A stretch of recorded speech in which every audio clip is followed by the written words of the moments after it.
In this video, I'm going to be naming my top 10 favorite moments in Dragon Ball Z history. Number 10, Majin Buu Absorption. I probably could have used a better title than that, even though I thought this saga should have ended right after Vegeta sacrificed himself and transitioned into Janemba. At least that's how I would have done it. There were some things that I enjoyed, one of them being when Majin Buu started to absorb the Z fighters. Taking their techniques and their wardrobes from the characters that he would absorb, I thought enhanced his character because it actually gave him a bit of a personality, and he could talk rather than just say, "Me eat you up," or just act like some 5-year-old or some raging 5-year-old lunatic that can turn people into candy. I'd actually prefer the Super Buu over the other Boos. Number 9, Trunks. Seeing Trunks show up and tell Goku about the androids. Also testing Goku's skills and turning Super Saiyan was mind-blowing. I remember when I first saw this when I was a kid, seeing Trunks do something that I thought only Goku could do. It was pretty awesome.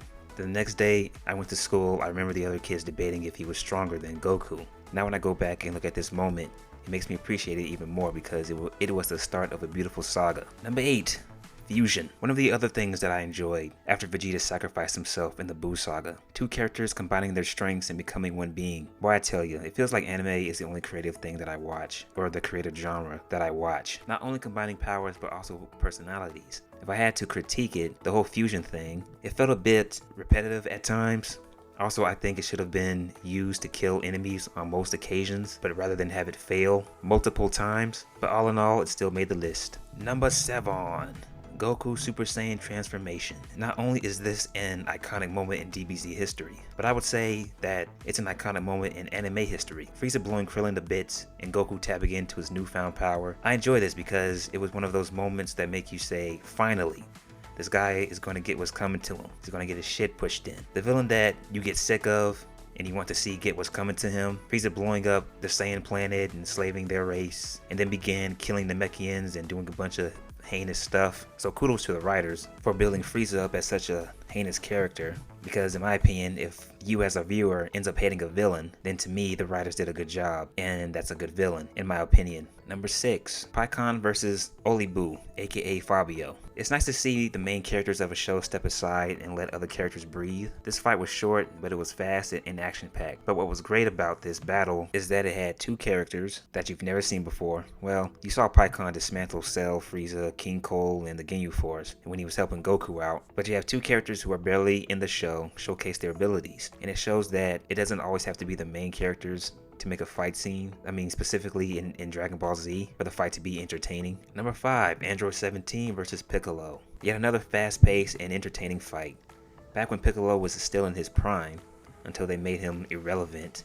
Granted, they used him more in Super, but still, this is an OG. Put some more time into his character, or go back to putting some more time into his character. He should be getting stronger and having cool transformations, just like Goku and Vegeta, alright? But anyway, this is one of the most underrated fights in Dragon Ball history. No talking, just fighting. It's not like other fights that you see in other animes, where the characters will fight for 2 minutes and then talk for 5 minutes, or fight for 3 minutes and talk for 8 minutes. No, you get punches, kicks, huge energy blasts, explosions, and pieces of the earth getting destroyed, and that's what I want. Number 4, Vegeta Super Saiyan transformation. Me being a Vegeta fan, I believe he is the greatest fictional character of all time. This was huge for me. I didn't expect it to happen. Him transforming into a Super Saiyan? Say what? And then, to top it off, he saved Goku. Before he transformed, he saved Goku again. Then he beat the hell out of Android 19, and it was pure unadulterated badassery. And it was also one of his greatest 2 moments that he had in Dragon Ball Z history, because he was constantly getting his ass whooped and disrespected by the punk ass writers. But they made it up for Super, so thank God for Super. Number 3, Gohan ascending to Super Saiyan 2.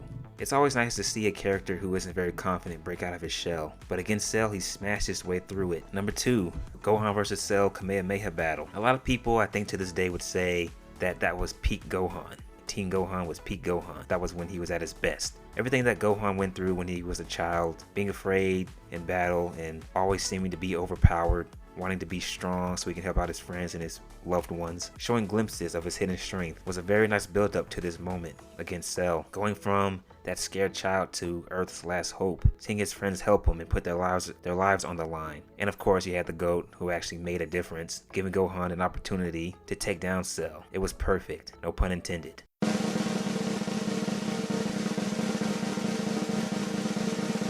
And number 1, the GOAT's final atonement. Vegeta was such a villain, showing no mercy for anyone or anything, constantly in pursuit for more power, only thinking about himself. To finally show that he actually cares about his family and the Earth, to put his life on the line for something other than himself, was pretty cool to see.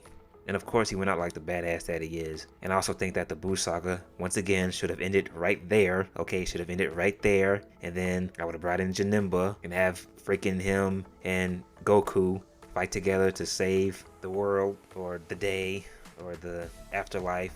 I would have made Majin Buu a transitional villain. Like, give Buu his spotlight for a little bit and then transition into Janemba. So, number 1, Vegeta's final atonement. So that is my top 10 favorite moments in Dragon Ball Z history. What are yours? What's your top 10? And it doesn't have to be the top 10. It can be top 9, top 8, 7, 6, 5, etc. Please like and subscribe. I've been putting out a lot of anime content lately, so this channel may be solely on anime. So if you are an anime fan, please give me a chance. And that is it. I am out.